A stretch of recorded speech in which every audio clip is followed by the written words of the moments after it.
Welcome, ladies and gentlemen, to Tuesday Night Live podcast from the range with your host, John G.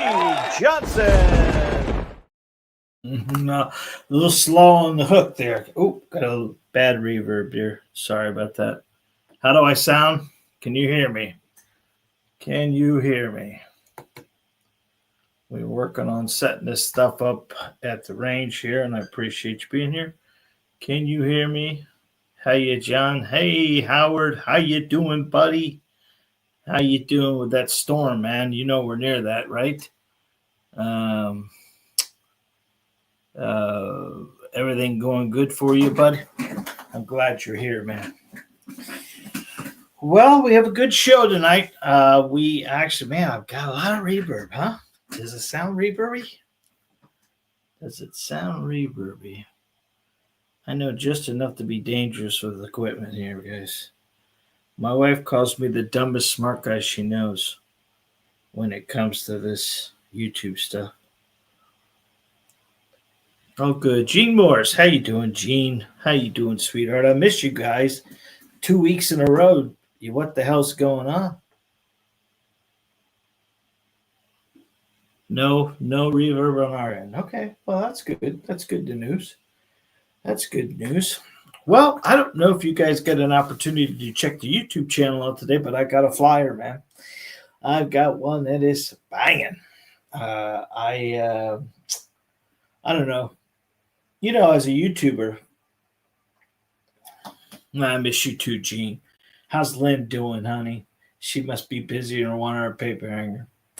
But I'm glad you're here tonight. Tell her I said hello. I mean, she's probably listening, but hello, Lynn.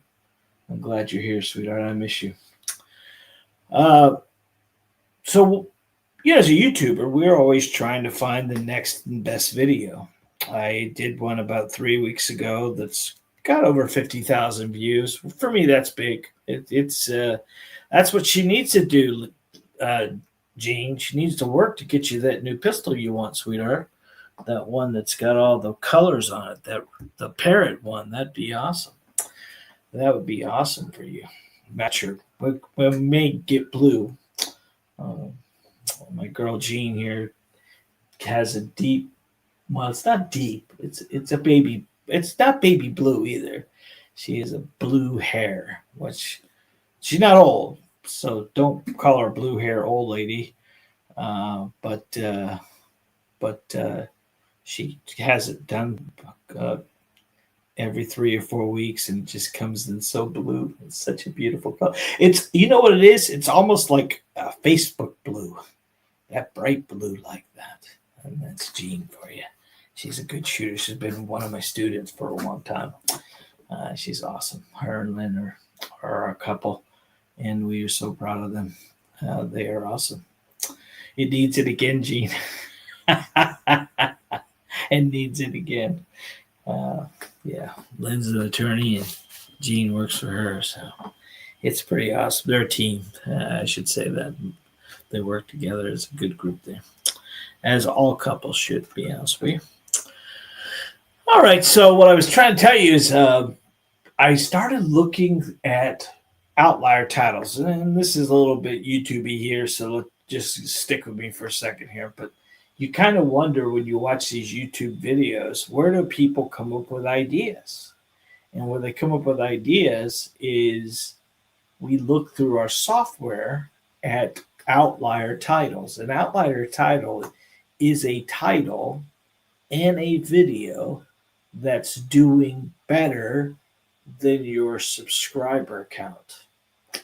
So let's say if you have a subscriber count like mine of 42,000, almost 43,000 subscribers, and you have a video that you put out, and right now I average about 500 to 1,000 views per video.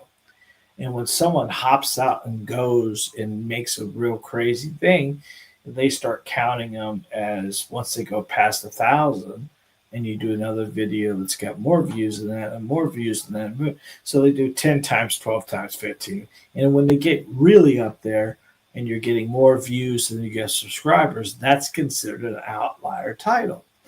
And we were searching last week to put another video out for the masses. That we've been very fortunate lately to hit a group of people who are really loving our content right now throughout the United States, and we're very fortunate that happens. But what tends to happen is we start looking at the niche of firearms training. It's not very loved by a lot of people, like corporately, right? So they kind of steer clear of it, if that makes sense. So we get a little bit of flack from the powers to be in regards to. I got a shadow, don't I? This is a banner now, guys. This is a green screen, so you get to see the whole effect here. Good evening, Kurt Richards. How you doing? Glad you're here, buddy. Thank you very much. So I found two outlier titles. Two of the videos were physically over 100,000 views, and both of them were AI. They were computer generated. And I went, hold on, time out here, guys. How can a YouTube, faceless YouTube channel have videos on firearms training when the computer can't, never been to the range, never shot a pistol, never did anything? So I started putting my head together, wrote a couple scripts, 2 and 3, and I didn't want to sound like I was bitter, because I'm not bitter. I think you guys, no matter what you watch, if it motivates you and helps you with knowledge, I don't care if they're good knowledge or bad knowledge. And that's kind of what I took out of this video. I said, watch the video if you want to watch it, and if you like it, thumbs up. But if you want real instructor with real bullets and real shooting, well, watch this one, because this is going to be real and I'm going to be able to shoot.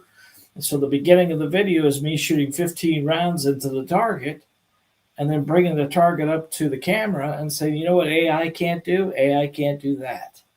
And it can't shoot bullseyes, and it can't. And it's resonating with the masses right now. So we posted it this morning at 11 o'clock, and it's really close to almost 800 views or better. So we're excited about it. So we are changing up a little things here and there. I got rid of the greenery. Charlie Bauer, how you doing, buddy? I'm glad to talk to you, man. Oh, I don't have my hat on tonight. You guys never see me without my hat.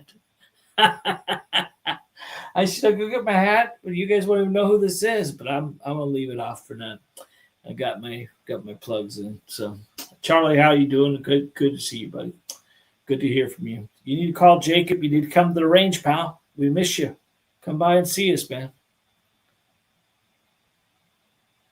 Yeah, thank you. I appreciate you saying that, Charlie. Hope you're doing well, buddy. I really do.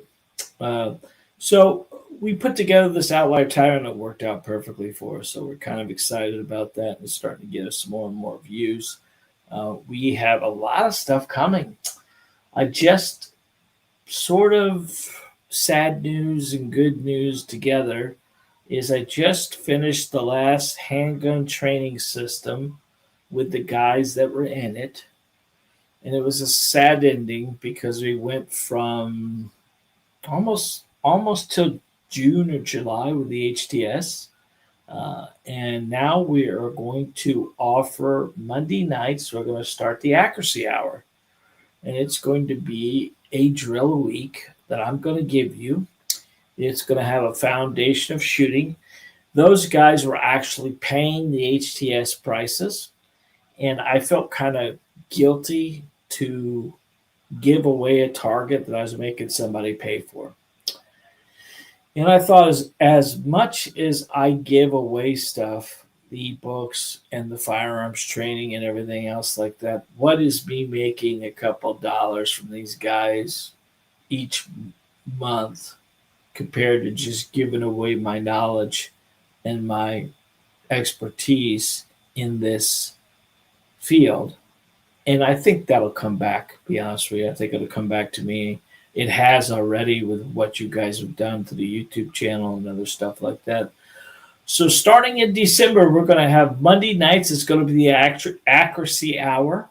We got some feedback from guys in California that physically couldn't get to the 545 HTS systems program.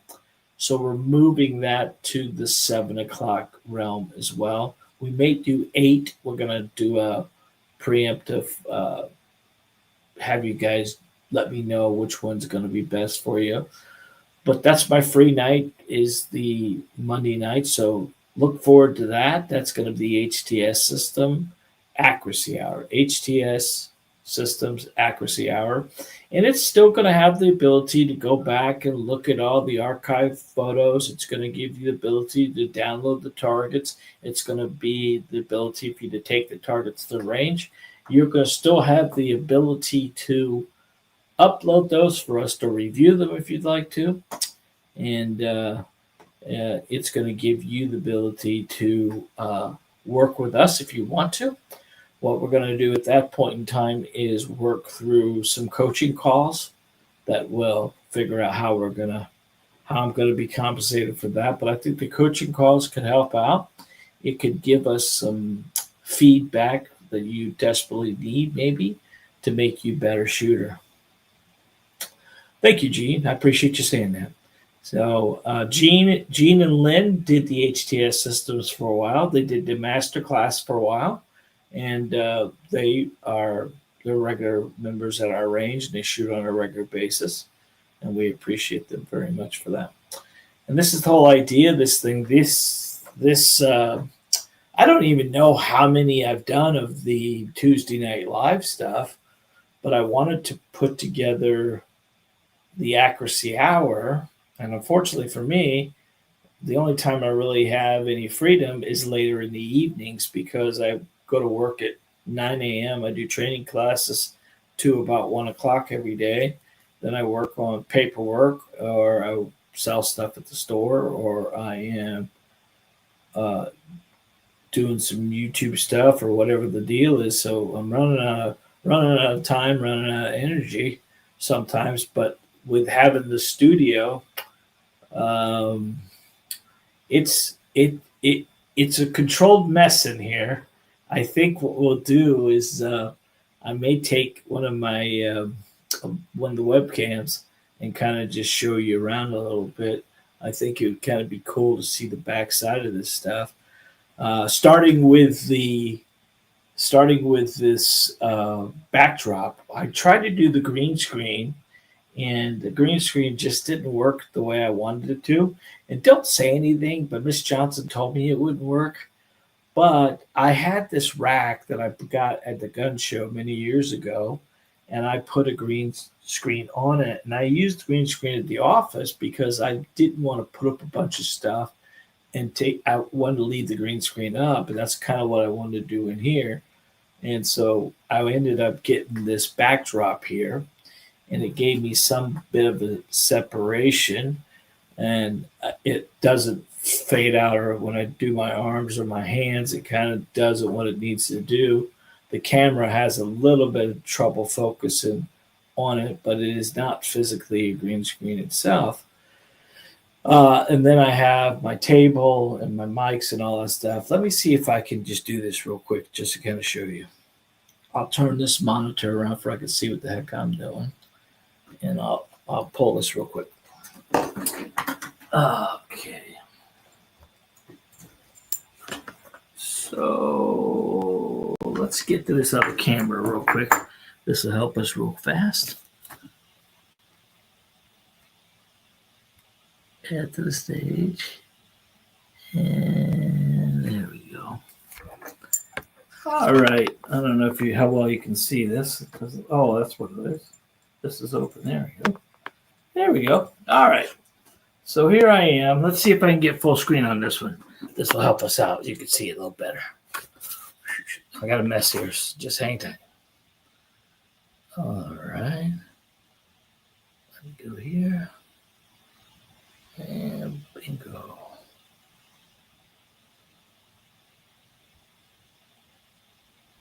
All right. So back wall's got lights on both sides of that. Let me flip these lights on real quick. Then I have the table, and this is going to look kind of shoddy, but I have the actual mics. The back wall has a green screen effect, but that's a banner we put on there. We've got, this is the view from the camera itself and all the fun stuff. I'm going to work on more cameras to kind of give us a back side of this and a front side of it. But we're putting it together pretty good here. Okay, there's that back. So I can kind of, and we're going to go back to me. Get this on there. Go back. Okay. And bingo. That was a little bit of a journey. I apologize about that if it jogged you around and made you sick a little bit. Let's go ahead and shut the camera lights off. There we go. That's better. Okay, I'm back. I didn't jostle up anything.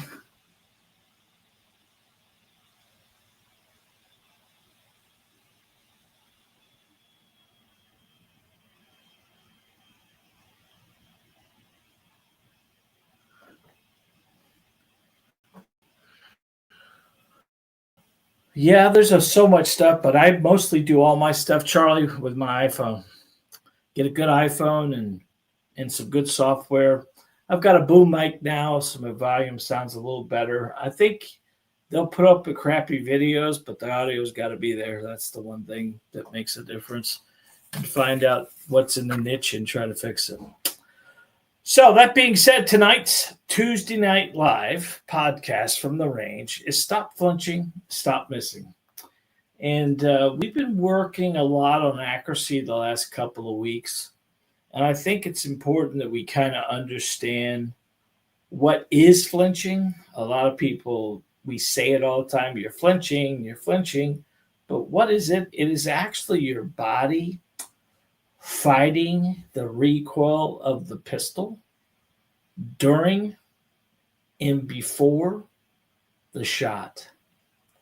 And what tends to happen with students, and including me, is when the gun is about to fire, we put enormous amount of pressure on the backside of the firearm to try to keep the recoil from kicking our ass. And it's very common for new students to do that more often than other students because of the tendency to be a little nervous when they're shooting a pistol, if that makes sense. And it really causes a lot of problems with shooting, because if you're shooting a pistol and your front post is bobbling, that's going to cause the inaccuracy that most of you tend to find in your range time, if that makes sense. Some students do it continuously and have learned to shoot that way, and the anticipation makes it, they could sort of Kentucky windage. If you really think about, if you know you shoot low and left, you shoot high and right to counteract the low and left. That's probably not the best way to learn to shoot a pistol to be accurate with it. And I think what tends to happen with most people is they don't know how to solve or how to fix flinching. They try to overstimulate or overgrip the firearm, which causes a lot of problems for us too. So I think what's important for us to understand is flinching is part of growing when you shoot a pistol. It's part of, some students can figure it out pretty quickly and get it solved. Other students fall back to it when they become fatigued And not that there is a difference between men and women when it comes to shooting a pistol, besides in the control of the weapon, because men control the weapon with their pec muscles, or which they should. Hey, Phil, how you doing, buddy? Uh, uh, but men control with their pecs, women control with their back muscles, and that is a true effect for most women.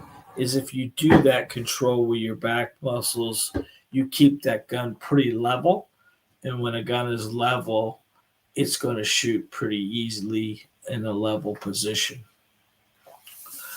So, exercising a lot of different stuff we can do, but flinching normally is the front post moving off the target during recoil, during, before, during, and after recoil, if that makes sense.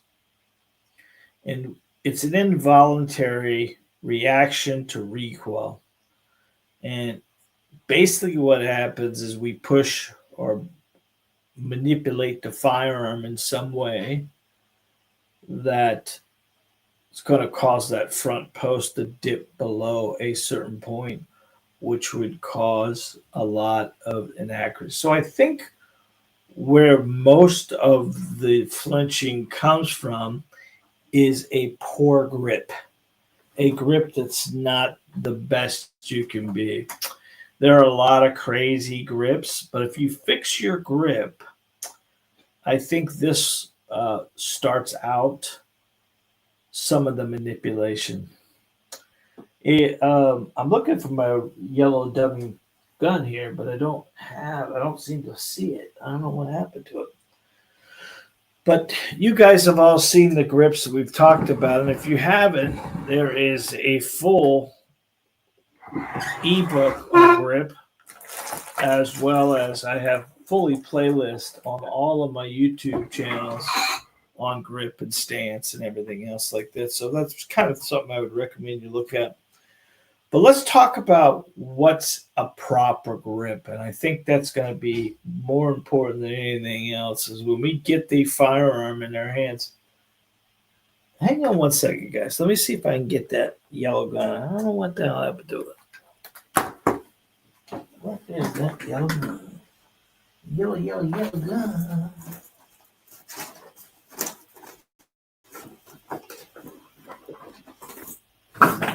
Just go get it.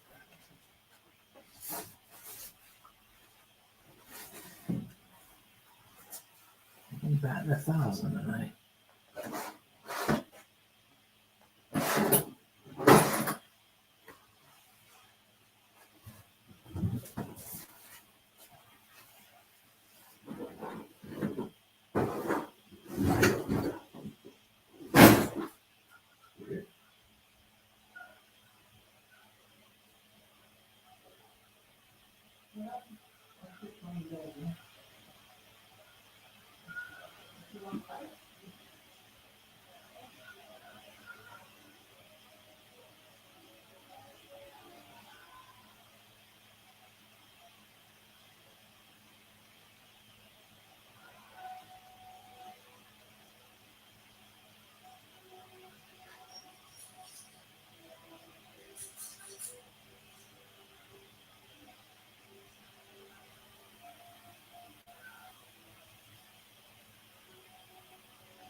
I'm sorry about that.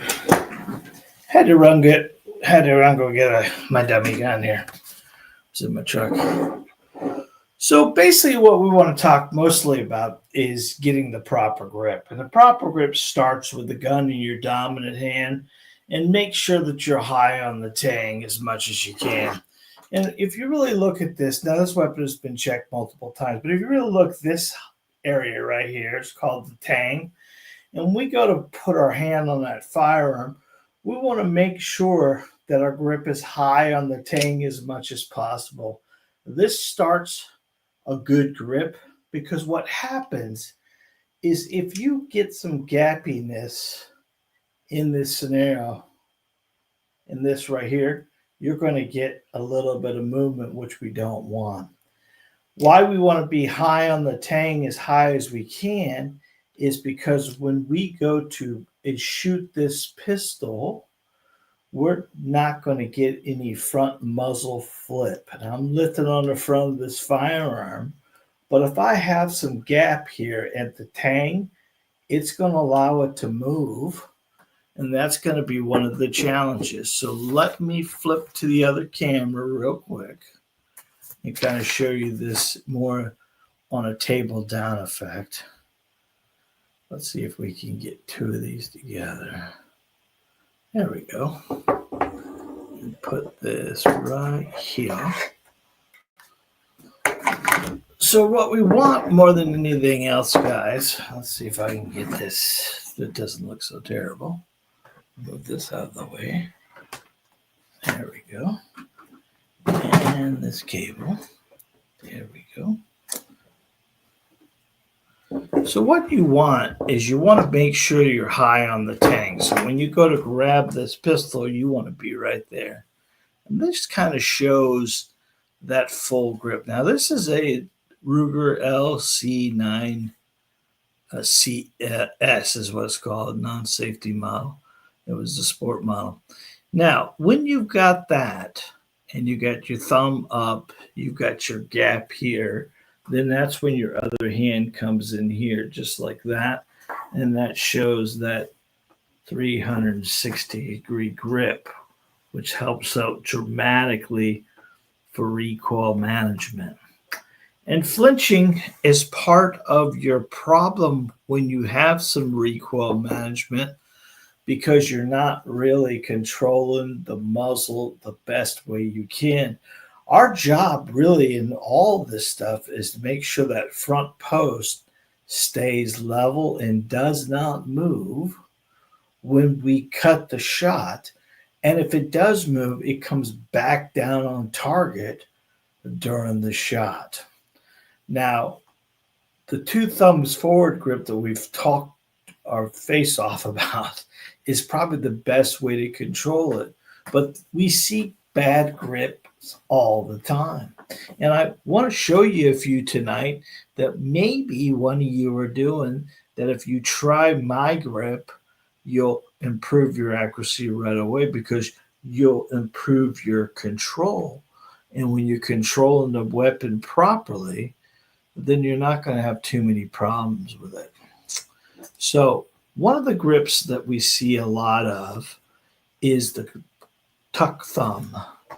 And this is the tuck thumb and the other hand on top of it like this. Now, if you're holding the pistol like this, it's very common for students to do this. What happens here is the hand that controls the weapon the most, your non-dominant hand, is not touching the firearm. And if it's not touching the firearm, it's not going to help us control the firearm. And if you can't control the firearm, then that becomes a problem for us. So this is called thumb crush. And what kind of happens is a lot of people do this, or they do this grip, which is pushing the two thumbs down. You can almost see in this area right here how much gapping we have. And if I'm not touching the gun properly, and this hand can't touch the firearm because it's being blocked by the thumbs and the fingers. But when you open your thumb up and make that big gap like that, then you can throw your other hand in there, almost make that puzzle piece, index your thumbs forward. There's a proper grip. And with this proper grip, it's going to allow us to control muzzle flip, and it's going to give us better recoil management techniques to stop from building that flinching. Because why people flinch is because they're not in control of the weapon. And when you put your hands in a position you can control, and if you really think about it, if I'm putting my thumbs forward enough and locking my two thumbs down and I'm keeping my finger off the trigger, I'm almost blocking that that wrist out enough that it can't move any more than it has to. But when you're shooting in the front list, your front post comes flopping up like that, that tells me that you're not controlling the weapon. It's easy to identify it when you're looking at it from the back, when you're looking at it from the instructor side of things. It's kind of hard to visualize it when you are behind the gun. You know, what I'd recommend, if you can do it, some ranges allow it, some ranges don't, is to videotape yourself shooting. You will see when you are controlling the weapon pretty good. You will see when you're not controlling the weapon pretty good. Critiquing myself all the time, and I'm on YouTube all the time shooting, I edit these videos the way they are. I don't go back and try to fix them to make me the best shooter I can be. Matter of fact, pretty much when the camera's on, I somewhat suck. Hang on a second, folks. I got to plug the laptop in.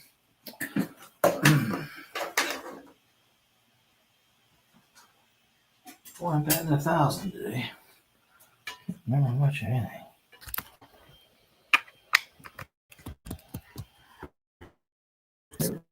Yep.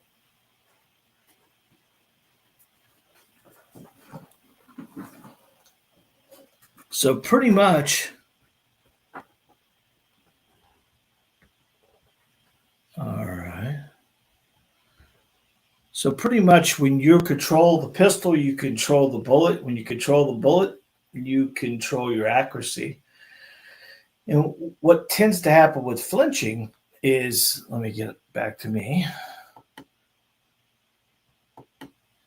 What tends to happen with flinching is that you're not controlling the weapon and you're letting your front post dip, because internally we all have these monsters inside of us, and the monster itself is saying, hey, I need to do something to stop this firearm from flipping out of my hands. Now, I've never seen anybody in the range shoot a gun and it fall directly out of their hands. Now, I've seen a lot of people don't think they're in control or don't like the recoil, but in layman's terms, you don't need an Arnold Schwarzenegger grip to control a 9mm pistol. Matter of fact, putting too much torque on a pistol will cause just as much inaccuracy as not enough, if that makes sense. So how do we get to a point where we understand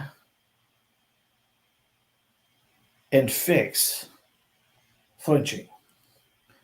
Well, there is a drill that we recommend all the time, and this drill is called the ball and dummy drill. Now, if you want to see it in action, I have a YouTube channel, and that ball and dummy drill is in the masterclass playlist. But it's pretty simple. You've got to take a friend or a partner to the range with you. This is a fun training drill that really causes you to really slow down your shots. And what it is you get a dummy round. If you know what a dummy round, basically it's just a bullet that's not real. And you can buy them. We have them at the store if you want to pick some up.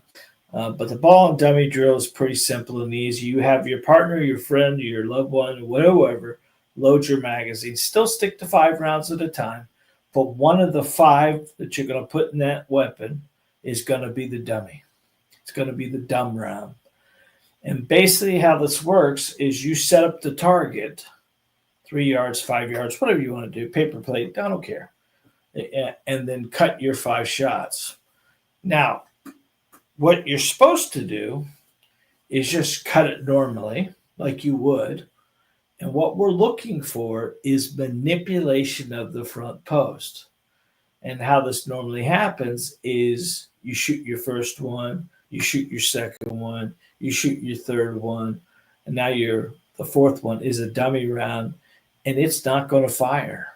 But you are putting pressure on the weapon to control the recoil, and you're going to watch that front. You're going to watch yourself. You're going to watch the pistol. Uh, Anticipate the recoil, and you're going to push that weapon. Now, the more we do this, the more we test ourselves out, the more we can start getting the same trigger press continuously through all of them. And this is a great, great drill to really give you that moment of clarity of what you're doing during the shot. Because we got a lot of balls in the air there when we're juggling safety, we're juggling grip, sight picture, sight alignment, and a lot of times things slide a little bit. Things get a little looser as we shoot more rounds. That's why we try to stick to 5 rounds at a time, because 5 rounds at a time will definitely give us the ability to stay in control. Because I know I could shoot 5 rounds, and I know most of you guys can shoot 5 rounds and be consistent on a regular basis. It's when we get past 5 is when our accuracy begins to weigh and cause us more headaches and problems that we probably don't want to introduce into our training program. Because let me tell you something. When you start introducing problems in the training, that's where you pick up the bad habits, man. Good habits are hard to learn. Good habits need to be done on a regular basis. They need to stick to them for the whole time. Bad habits pick up very quickly, and they stick, they stick, they stick. So we got to really work on the whole system together. And that's what we put all these programs like the master class and the handgun training system and all of these YouTube channel things we do, try to motivate, educate, entertain you guys with some real training. No computers, no AI, no fake people. It's just me, the firearms instructor. I'm the same guy in the camera. I'm the same guy out of the camera. It's kind of one of those deals. I am what you get there. So we try to take care of everyone, try to make sure that you are doing the best you can with the firearm. Because realistically, shooting a pistol, it's not rocket science, but it is somewhat difficult once in a while. And you can slip back and forth, you know. A lot of times students will be accurate in the beginning of it, or maybe in the middle of it, or maybe at the end of it. But every time we engage a trigger, we're learning something. Just make sure that it's mostly good stuff and not the bad stuff. All right, so bad grips cause a lot of anticipation. So here's the weekly drill that I want to give you. I want you to do the ball and dummy drill this week. I want you to get out to the range. If you're near our range, I have dummy rounds at the store you can borrow. Just you come over, I'll load some of your magazines for you if you got nobody, and we'll get you doing that, because that right itself is a real eye-opening experience to realize what you're doing. Because once in a while, firearms don't go to slide lock, and when you watch that front sight bobble or pull down, then it becomes something. Have you identified a bad shot and a good shot? And that's kind of one of those things. Internally, a good shot will feel good and it will make sense to you. A bad shot, you'll definitely be able to feel. A pull of the trigger or the manipulation of the front post, you will definitely be able to feel that. No guessing about it. It feels different. And it may take a little bit for you to feel that. Now, I do classes almost every day with students, and somewhere in the midst of that class, that student gets that aha moment when they feel a good trigger press or they feel a pull and they go, yes, now I know what you're saying. Because as an instructor, I have to say it as many times as I have to say it for it to sink, if that makes sense. And sometimes I say it, you don't get it, and then all of a sudden you get that, oh, that's what he's talking about. That's making sense to me now. That is what I need to do. And then your target will show you that as well. And once you start getting those, putting it all together, front sight focus, good trigger press, good grip, good stance. Well, if you're a man, driving out with your chest muscle, if you're a woman, pressing and pulling and getting comfortable. You know what you can't do is you can't come every 6 months and think you're going to be okay when the time happens. Remember, we've got this weapon in our home for, fun, but for protection. We have this gun in our home that if all shit hits the fan, we don't waiting for the cops. We're there to protect, defend, and protect ourselves and our loved ones. That's the key thing that we got to be able to look at that pistol and understand that I run it. It doesn't run me. And that's why it's so important that you get the foundation you need. Yes, YouTube can help you learn to shoot. AI videos, although there's no people there, can help you give you some advice. But you gotta get it. You gotta go and do it. Nothing beats a firearm instructor. Now I'm biased on my own personal. I believe I'm pretty good at this stuff, but some you guys can't get to me. Some people can't get to me. So if you're looking to better your shooting and become the best shooter you can be, find the right instructor for you in your area. Best way to do that is through the NRA or the USCCA. Both of those are qualified. I'm an instructor in both of them. And you put your zip code in and they'll find qualified instructors in your area. Now, what I would do at that point in time is I would interview them. It's their job to make you comfortable. It's their job to give you the knowledge you need. It's not their job to make you feel like crap and intimidate you. It's their job to make you feel as comfortable as you can be. So when it comes time that you can start doing this on a regular basis by yourself, be honest with you guys, most of my students, I do 2 classes with them, just 2. And at that point in time, I'm trying to get them on their own because I think it hurts a student for me to watch them.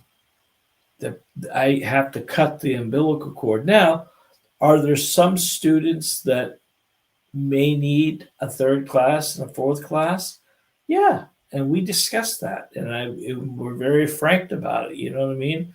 If I don't feel I'm, it's my business. You guys are all family to me. When a family member is not being safe about something, well, we got to bring it up. We got to talk about it. Some get it right away. Some take a little bit of time. Someone needs encouragement more than others. But at the end of it, it's just a tool, and a tool needs an operator, and that's all you need to be.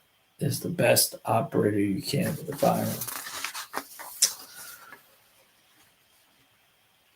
So as a firearms instructor who's put a lot of stuff together for you guys, we do have our master class that's coming up December the 1st. And that master class is a 4-week webinar style course system. Some of you that are on here have been in it, Phil, Gene, Lynn, and some have not.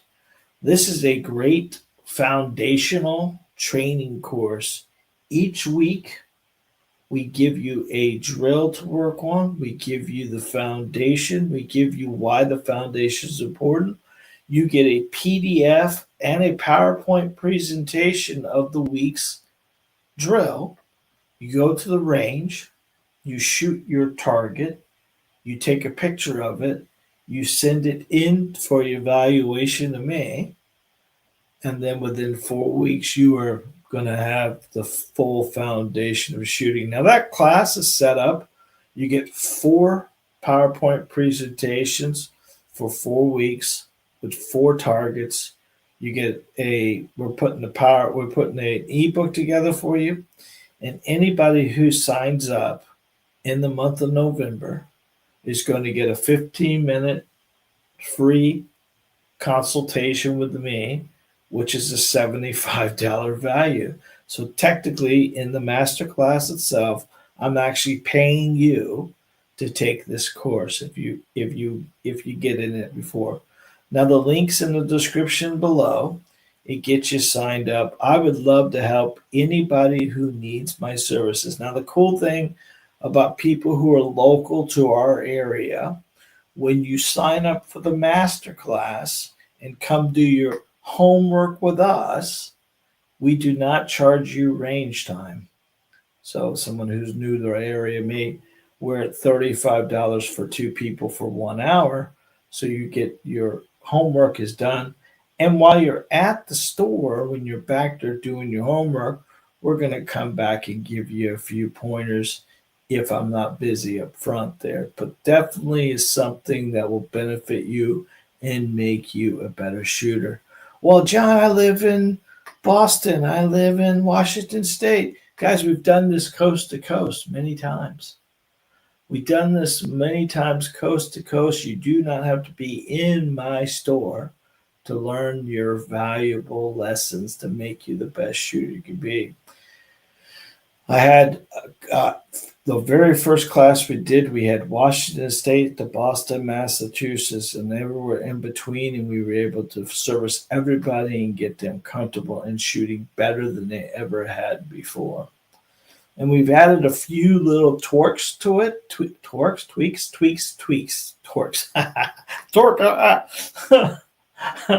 So we had some tweaks to it. We're adding front sight focus, which is another thing that we've really been focusing on, and it's improving my accuracy 100%. I can tell you that right now. And that's something that we're adding as well. So if you haven't checked out any of our ebooks, those are available through our YouTube channel as well. We do have the masterclass ebook that you'll receive if you sign up, and the 15-minute free conference call to free valuation is something we're going to do. So here's the key to coaching this week. What I want to make sure you understand is front sight, smooth press, and watch through the break. This is kind of important.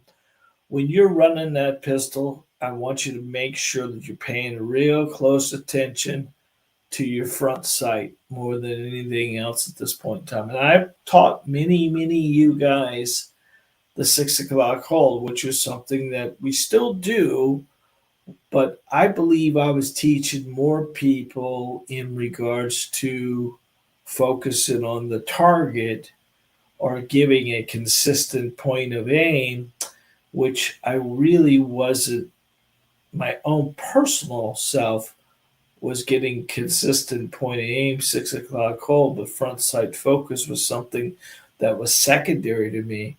And I've had 2, maybe 3 weeks of working with students with front sight focus, and it's really changed the accuracy rate of new students by a lot. I mean, a lot. And it's taken my low and lefts dramatically down. And I had a low left problem. And then why it was because I was focusing on the target and not focusing on my front post. It gives me more consistency, which is something that as a firearms instructor, we're always learning to better ourselves and to better our students. And if you want to know what this is all about, there's a couple different videos in the last 2 weeks. The one I posted today is all about front sight focus, and it really dries it down into a science that you can understand and make you more accurate.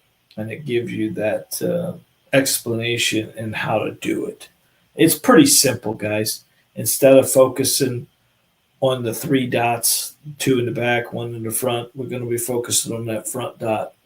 What I'll visually be seeing is the back sight of your firearm will be blurry, and your front post will be crystal clear, and then your target itself will be blurry. And when you start seeing that, it takes a little bit because of it took me a little bit, about a week and a half of doing it on a regular basis, just to kind of now it's when I pull it up, it's a focus point. Now us that wear glasses and those that don't wear glasses, there's a focal focus point somewhere between 26 and 30 inches away from your face. So in that area there is where some people have vision problems, where they have to tilt their head back for progressives or whatever they're using. So here's a little hack for you. Run over to the dollar store, which is a $1.25 store now. It's not a dollar store, but run over to the dollar store and pick up you some plus threes, plus twos, plus ones into reading glasses. Flip each one of them on and see if any of those is going to help you see your front sight better. And this is a simple way of seeing your sights a lot better by giving the vision that you're looking for. I have one of our members, his name is Stan, and he actually went to his doctor and got contacts for him to see his sights better, because he was so frustrated because it was at that, he's tall but his arms are a little longer, and that gun was just out of his vision point at that point in time. But once he started, he was there today, to be honest, with his daughter and his son-in-law, and you should see him shooting a little 380. He was rock on, man. He's worked very hard at it. He's a good shooter. He's very he writes everything down. He was in the summer pistol league this summer, and he every week. You know what the funny thing is? Every practice lesson he shot really well, but every time he got into the tournaments, he was always shooting down or he missed a lot. So he just frustrated himself, but kind of cool. So so that's the one thing we're going to talk about. What you want to think about too is when you're dry firing. I don't know how much dry firing you're doing. You should be doing as much dry firing as you're doing live firing. Now, dry firing is something that we need to talk about real quick. Okay. Oh, my phone. Someone's calling on my phone. So hang tight.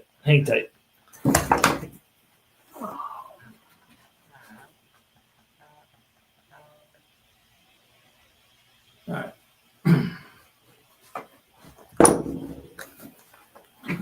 I'm back. So when someone is actually dry firing, you need to be careful in your home. If you're pulling a trigger on a gun, you need to make sure that you're in a different room with no ammo, no range, no anything else like that. You want to make sure the gun's completely empty, double check, triple check it. But dry fire is one of those things, if you practice enough of it, it becomes second nature to you. Now, in the master class, we started getting the students to dry fire before they live fire. And that changed a lot of people's understanding of how much trigger travel was in that need to be in the trigger. We need to get it back just enough to cut the shot, but not too fast that it manipulates your front post. So just kind of spend some time dry firing. It can be somewhat boring, but you got to dry fire as much as you live fire, and you can't just dry fire nilly-willy. You got to control it just like you would. Pretend there's bullets in the gun. Drive it like you would when you're shooting a pistol. You watch people all the time that dry fire in the back, and they're just pulling the trigger. They're not really putting any pressure on the firearm. They're not really squeezing really hard. I really focus on a lot of that stuff nowadays. Uh, because I feel if I get a good decent grip, and what I do is when I push that firearm out, and this is a advanced technique, but you got to understand it. When you bring that weapon out, there are two things that are happening. We're presenting the weapon towards the target to the final point of us getting it out in front of us. But the issue most people don't do is they bring it out in front of them and then begin to apply pressure to the trigger backwards. What we're trying to do is take out most of the slack of the trigger while we're presenting the firearm. And this is kind of one of those I'm pushing out, but I'm taking slack out of the trigger as I come back. So once I get to full extension, I'm almost at a point where I just have to apply just a little more pressure and the pistol's going to cut. And that we're taking slack out of the front side of the trigger as we're driving the trigger out and presenting the firearm. It will help you tremendously get through that whole travel of the trigger. You get the finger on the trigger, you got how much pressure you need to apply, you get to the wall, let it cut, then you bring the trigger back to where it cuts. That's the reset, and then you let it cut again, reset, let it cut again. Because if you let that trigger come all the way forward, you're running that whole trigger again. You're not really winning by letting the trigger go. Now, in a defensive situation, are you going to cut the reset? No, you're just going to engage the trigger, bang, bang, bang, bang, bang. But the more we can do that and get that trigger travel down to a science, the easier it's going to be for us to understand what slack we need to take out of it and how to keep the weapon level. I've kind of said multiple times that the shot should surprise you. Now, once you get to a certain point, I don't know if a firearm ever surprises me anymore, but for new students, it definitely does because they don't really know how much pressure. So when that gun goes off in the first maybe 50 rounds or so, when the new shooter starts cutting the shot and the shot just surprises the hell out of them, that's actually what we're looking for. That's the trigger press we're looking for. Now, we're never going to be able to do that in a real situation. We want to have control over that fire. We want to know it's going to fire, but we need to educate ourselves about the distance between safe and bang. And we need to figure out what that is and how much of that slack we can take out of it and present the firearm so we only have to cut that last little bit of the shot. It's sort of like in revolver work, it's about staging the trigger. That's kind of what we're trying to do, especially in that accuracy situation, not a defensive situation, but accuracy. But it'll definitely make you a better shooter it makes me a better shooter because I shoot not only my pistols, but I shoot all the students' pistols and whatever they bring in. And I try to, that first time I ever touch a gun I don't know of, the very first thing I try to do is dry fire it if I can. But if I'm live firing, all I'm doing is applying pressure, applying pressure, applying pressure, applying pressure, and bang, it cuts. I'm like, okay, I kind of know what's going on. And then that kind of helps me see where the trigger, where the sights are, what's going on with it, and that's how I kind of do all of the pistols that I shoot.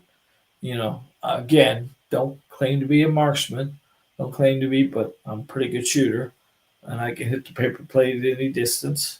And I don't have too many problems with that. And I try to stay in the cylinder paper plate as much as possible, not down below. All right. So anticipation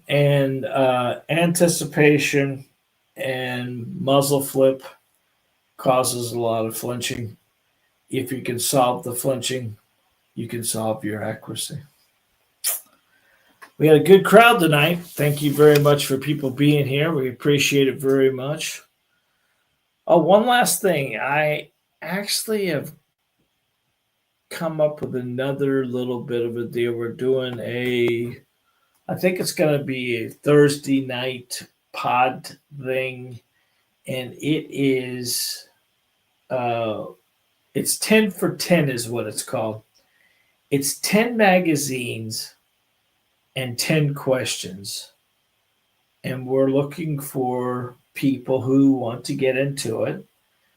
And it's community based for Lee County. Basically, we want to get Lee County's best. It's not for everybody, but you got to come to the range. I supply everything. I supply weapons if you don't have them. I supply the ammo. I supply the everything, safety gear, everything else like that. You don't need to be a super duper shooter or anything else like that, but we're looking for business owners, community favorite people. Um, when we want to put it together, I think it'd be fun. We're gonna no accuracy thing or anything else like this. It's more about finding about the community, finding about you, what makes you tick, why'd you come to Lee County, uh, what made you stay, all the stuff like that. A little bit about your business if you have one, a little bit about you, and we're going to ask you 10 questions, and it'll be about an hour long, and it's going to be recorded so we can actually shoot and do all that fun stuff like that. But at the end, it's I think it'll be something fun. Just throwing stuff at the wall and see which one works the best. And I think as we do it more and more. Now, of course, we've been very fortunate. We've got some people who come from all over the United States to come shoot with us, and we could always add a few of those people. I wish I would. I did actually do the guy that Arctic that physically did his shooting with us, and he came from. But he lives in Brazil, works in Antarctic. He works on a science ship, and he travels the Antarctic. And he came over and shot with us for a class, which was kind of pretty humbling if you think about it. So it's pretty awesome. So we've got people all over the United States that come and shot with us, and that's pretty humbling as well. So we can always accommodate that stuff as well. I think if we do it right, it should be a fun little deal. It should give you a little bit of information. I'm trying to get some real, maybe some DJs in the area, maybe some business owners, maybe, some entrepreneurs that have a lot of stuff going on and they want to promote a little bit. We're looking for sponsors as well for the class. So, I mean, if it's something you want to do, you get a 15-minute. We give you some plugs there for us to talk about the sponsors for the area as well. So, yeah, we got a lot of stuff coming, guys. We're very happy what's going on with the channel, with the YouTube stuff, and we're just looking to build it bigger and better. So that's it for this evening. I'd like to go back and say hello to people that came into this night. Howard, thank you very much for being here. Gene Morris, as always, thank you. Lynn, thank you very much for being here as well. Kurt Richards, thank you. That's New Jersey places. They're going through some. I hope that's going to be good for you guys up there. Looks like that. Charlie Bauer, thank you very much for being here. That'd be awesome. I'm glad to hear. Make sure you stop by and see us, Charlie, please. As always. Phil, you're always the best, bud. Thank you for being here. Yeah, you ought to, Phil. Give it a try, buddy.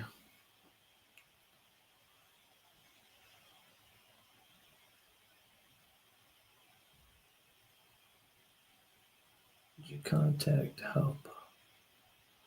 I don't know what that means, Howard. Did you contact help?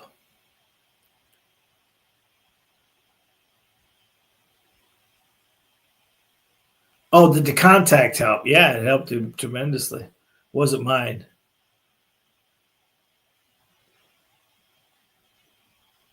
Yeah.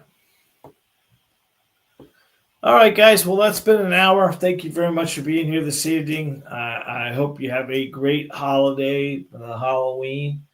I used to love Halloween. The boys were little. We split that candy up 50-50. I would take the candy, split it up 50-50. I would split theirs in half, and I'd take the other half. Yeah, I miss Halloween. It was one of those funs. Well, good night, guys. God bless. I love you very much, and we'll see you, God willing, next week for another Tuesday Night Live. Watch for the accuracy hour that's coming. I'll post that just like I post this. You'll get information about that. And watch for that 10 for 10. That's going to be a good little. We're going to do 6 episodes for the first one, and then we're going to bring it back out again for another 6 episodes. So until next time, good night. Love you guys.